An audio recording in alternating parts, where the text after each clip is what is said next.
இன்னைக்கு நம்ம வீடியோவில் பார்க்க போகிறது ஒரிசா ஹைகோர்ட் ஜட்ஜ்மெண்ட். அது என்னன்னா அப்ஸ்காண்டிங் அப்படின்னா என்னன்றதுக்கு அந்த வார்த்தைக்கான என்ன அர்த்தம்ன்றதுக்கான ஒரு ஒரிசா ஹைகோர்ட் ஜட்ஜ்மெண்ட்டை இன்னைக்கு நம்ம வீடியோவில் பார்க்க போகிறோம். அப்ஸ்காண்டர்னா யாரு, தலைமறைவாயிருக்காரு அப்படின்னு ஒருத்தர் சொல்லணும்னா அது யாரை பார்த்து அந்த வார்த்தையை சொல்ல முடியும் அப்படின்றத பற்றி இன்னைக்கு வீடியோவில் நம்ம பார்த்து தெரிஞ்சுக்கணும்.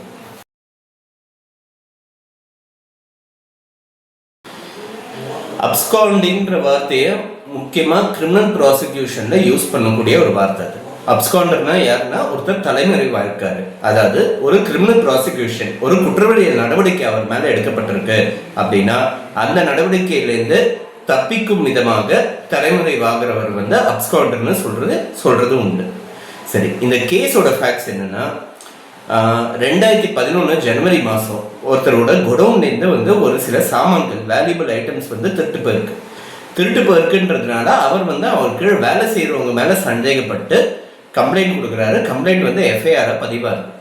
எஃப்ஐஆர் பதிவானோடனே அந்த வேலை செஞ்சுட்டு இருந்த அந்த நபர் யார் மேலே எஃப்ஐஆர் பதிவாயிருக்கோ அவர் என்ன பண்ணுறாரு, ஒரு ஆன்டிசிபேட்டரி பெயில் பெட்டிஷன் ஃபைல் பண்ணி அவருக்கு முன்ஜாமீன் கிடைக்கிறது. எப்போனா இது ஜனவரி மாதம் 28ஆம் தேதி இந்த திருட்டு போயிருக்கு, இந்த சம்பவம் நடந்த எஃப்ஐஆர் ரெஜிஸ்டர் ஆகுது. பிப்ரவரி மாதம் 9ஆம் தேதி ஆன்டிசிபேட்டரி பெயில் வந்துடுது. ஆன்டிசிபேட்டரி பெயில்னா என்ன, bail on the event of arrest. ஒரு வேளை கைதாகக்கூடிய சூழ்நிலை இருந்ததுன்னா இமீடியட்டா அவரை ஜாமீன்ல விடணும் அப்படின்றது தான் ஆர்டர்ஸ் வரும். ஆன்டிசிபேட்டரி பெயில ஆர்டர்ஸ் வரும். ஸோ இந்த ஆன்டிசிபேட்டரி பெயில் அவருக்கு சாதகமாக தீர்ப்பாயிருக்கு. இந்த ஆன்டிசிபேட்டரி பெயிலை வச்சுக்கிட்டு இவரும் வேற இடத்துல வேலை செஞ்சுட்டு இருக்காரு, வீட்டில் பகிரங்கமாக தான் இருக்காரு, வேற இன்னொரு இடத்துல லேபரராக வேலை செஞ்சுட்டு இருக்காரு. ஸோ இது கொஞ்ச நாள் நடந்துட்டு இருக்கு. இந்த பர்டிகுலர் எஃப்ஐஆர் அதுக்கப்புறம் சார்ஜ் ஷீட், ஆனால் கடைசி வரைக்கும் அவர் அரெஸ்ட் பண்ணுறோன்ற சூழ்நிலை ஏற்படல, அது விசாரணைக்கு கூட கூப்பணுன்ற சூழ்நிலை ஏற்படலன்றதுனால இந்த ஆன்டிசிபேட்டரி பெயிலோட இருக்கே தவிர்த்து அது அரெஸ்ட் ஆனால் இமீடியட்டா ஒரு ஜாமீன்ல விடணுன்ற அந்த கட்டாயம் ஏற்படல. அவர் ஃப்ரீயாக தான் இருக்கார். ஸோ இது கொஞ்ச நாள் போயிட்டு இருக்குச்சு. இந்த எஃப்ஐஆர் சார்ஜ் ஷீட்டாக மாறுது. சார்ஜ் ஷீட் போலீஸ் ஃபைல் பண்ணுறாங்க.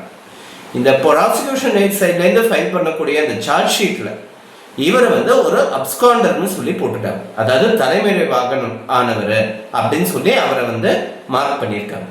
ஸோ இவர் ஒரு அப்ஸ்காண்டர்னு மார்க் பண்ணினதுனால அடுத்தது இந்த சார்ஜ் ஷீட்டில் அப்ஸ்காண்டர்னு மார்க் பண்ணிட்டாங்க. இமீடியட்டாக மேஜிஸ்ட்ரேட் கோர்ட்லேருந்து இவர் மேலே ஒரு நான் பெயிலபிள் வாரண்ட் இஷ்யூ பண்ணுறாங்க.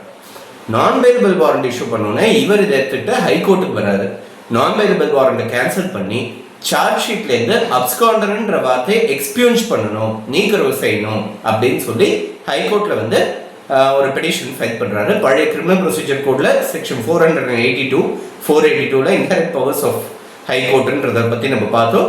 புதுசாக இருக்கிற பாரதிய நகரிக் சுரக்ஷா சமிதால இதே செக்ஷன் 482 செக்ஷன் 528 இருக்குன்றதை நம்ம ஏற்கனவே பார்த்துருக்கோம். ஸோ இப்போ ஹைகோர்ட்டில் இந்த பெட்டிஷன் ஃபைல் பண்ணுறாரு. இந்த எக்ஸ்பியூஞ்ச் பண்ணணும், இந்த வார்த்தை அப்ஸ்காண்டர்ன்ற வார்த்தையை ரிமூவ் பண்ணணும் அப்படின்னு ஹைகோர்ட்டில் பெட்டிஷன் ஃபைல் பண்ணுறாரு. இதுதான் கேஸ். இந்த கேஸில் ஹைகோர்ட் அப்ஸ்காண்டர்னா என்ன அப்படின்றத பார்க்க வேண்டியது இருக்கு. நம்பர் 1, இவர் அப்ஸ்காண்டரா அப்படின்றது 2ஆவதாக பார்க்க வேண்டியதாக இருக்கு. 3ஆவது, இவர் மேலே நான் பெயிலபிள் வாரண்டோ இல்லை இந்த சார்ஜ் ஷீட்டோ மெயின்டைனபிளா அப்படின்னு 3ஆவது ஒரு விஷயத்த பார்க்கலாம். எங்கே தவறு நடந்திருக்குன்றத ஹைகோர்ட் பார்க்க வேண்டியதாக இருக்கு. ஸோ முதல்ல பார்க்க வேண்டியது அப்ஸ்காண்டர்னா யாருன்றது. இதுக்கு நிறைய கேசஸ் முன்னுதாரணம் பார்த்து இதை வச்சு அப்ஸ்காண்டர்னா என்னன்றத ஒரு கன்க்ளூஷனுக்கு வந்திருக்கு ஹைகோர்ட். நிறைய கேசஸ்ல இதுக்கான டெஃபினேஷன், அதே மாதிரி நிறைய லா டிக்ஷனரியில இதுக்கான டெஃபினேஷன். ஏன்னா கிரிமினல் ப்ரொசீஜர் கோட்ல அப்ஸ்காண்டர்ன்ற வார்த்தைக்கு நேரடியான ஒரு டெஃபினேஷன் கொடுக்கப்படலை.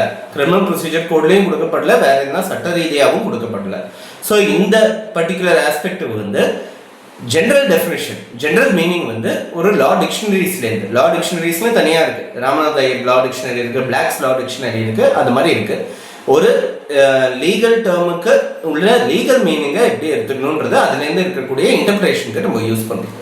ஸோ அதில் அப்ஸ்காண்டர்ன்ற வார்த்தைக்கு என்ன மீனிங் கொடுத்துருக்காங்கன்றதை பார்த்துட்டு, அதே மாதிரி நிறைய ஹைகோர்ட் ஜட்ஜ்மெண்ட்ஸ், சுப்ரீம் கோர்ட் ஜட்ஜ்மெண்ட்ஸில் அப்ஸ்காண்டர்ன்ற வார்த்தையை எந்த சூழ்நிலையில் யூஸ் பண்ணியிருக்காங்கன்றதை பார்த்துருக்காங்க. இதில் ரொம்ப பாப்புலரான மீனிங் என்னன்னா, to depart suddenly or secretly to avoid a prosecution. அதாவது ரொம்ப சீக்ரெட்டாகவும் ரகசியமாக ஒரு இடத்துல இருந்து வெளியே போட்டு அந்த ப்ராசிக்யூஷன் அவாய்ட் பண்றதுக்காக அந்த இடத்த விட்டு விலகி சேர்றது அப்படின்றது தான் அப்ஸ்காண்டிங் அப்படின்றத ஒரு மீனிங் ஒன்று கொடுத்துருக்காரு. ரெண்டாவது ஒரு மீனிங், ஒரு இடத்துல வீட்டிலேயே ஒழிஞ்சுக்கிறது கூட ஒரு அப்ஸ்காண்டிங்னு சொல்லிட்டு கணக்கில் எடுத்துக்கலாம்னு சொல்லிட்டு இது ஒரு பழைய சுப்ரீம் கோர்ட் ஜட்மெண்ட்லேருந்து இது இந்த 1976 ஒரு சுப்ரீம் கோர்ட் ஜட்மெண்ட்லேருந்து இந்த மீனிங் எடுத்திருக்காங்க. ஃபார் எக்ஸாம்பிள், அவர் வீட்டிலேயே தலைமறைவா இருக்காரு, வீட்டிலேயே ஒழிஞ்சிட்டு இருக்காரு அப்படின்னா அதையும் அப்ஸ்காண்டிங்னு சொல்லி கணக்கில் எடுத்துக்க முடியும் அப்படின்றதையும் கொடுத்துருக்காங்க. ஸோ ப்ராசிக்யூஷன் அவாய்ட் பண்றதுக்காக வீட்டிலேயே ஒழிஞ்சிக்கிறது இல்ல வெளியில எங்கன்னா போய் தலைமறைவாகிறது அப்படின்றது அப்ஸ்காண்டிங்ன்றது. ஸோ முக்கியமான விஷயம், intention to avoid prosecution. Prosecution கிட்டேருந்து வரக்கூடிய அப்ரஹென்ஷனை அவாய்ட் பண்றதுக்காக, அந்த கன்ஃபரண்டேஷன் அவாய்ட் பண்றதுக்காக தான் இது ஒருத்தர் தலைமறைவாளர்னா அப்ஸ்காண்டுன்னு அர்த்தம். இந்த பர்டிகுலர் கேஸ்ல பார்த்தோம்னா இவருக்கு ஆன்டிசிபேட்டரி பெயில் கொடுக்கப்பட்டிருக்கு. ஆன்டிசிபேட்டரி பெயில் பெட்டிஷன் ஆர்கியூ பண்ணும் போது கவர்மெண்ட் சைட்ல இருந்து ஒரு பப்ளிக் ப்ராசிக்யூட்டரும் இருந்திருக்காரு. ஸோ அந்த பப்ளிக் ப்ராசிக்யூட்டர் போலீஸ் தரப்பு வாதத்தை கோர்ட்ல முன் வச்சிருப்பாரு.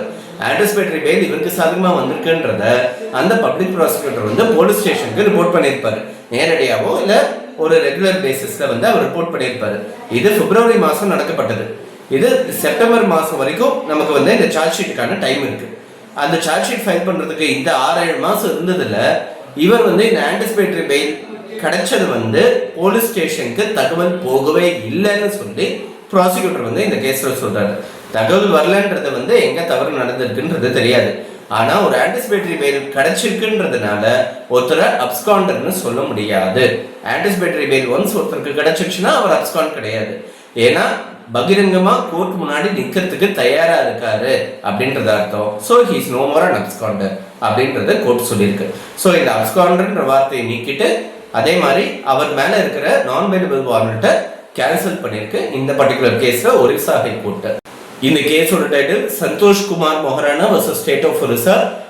20th செப்டம்பர் 2013 அப்போ ஒரு judgment honourable justice B.R. Sarangi Orissa ஹைகோர்ட்ல கொடுத்த ஒரு ஜட்ஜ்மெண்ட். இது ரொம்ப ஒரு ஃபார்ஃபெச்டான ஒரு ஜட்ஜ்மெண்டா இருந்தாலும், ஒரிசா ஹைகோர்ட்ல ஒரு ஜட்ஜ்மெண்டா இருந்தாலும் இந்த அப்ஸ்காண்டன்ற வார்த்தையை அனலைஸ் பண்றதுக்கு இது பயன்படும். ரெண்டாவது, ஹைகோர்ட்டை நேரடியாக அப்ரோச் பண்ணி ஒரு சார்ஜ் ஷீட்ல ஒரு வார்த்தை நம்மளை இன்கிரிமினேட் பண்ற மாதிரி இருந்ததுன்னா அந்த வார்த்தையை நீக்கிறதுக்கு கூட ஹைகோர்ட்டை நேரடியாக ஒரு பெட்டிஷன் ஒன்று ஃபைல் பண்ணி அப்ரோச் பண்ண முடியும்ன்றது இந்த கேஸ்ல இருந்து நமக்கு தெரியும்.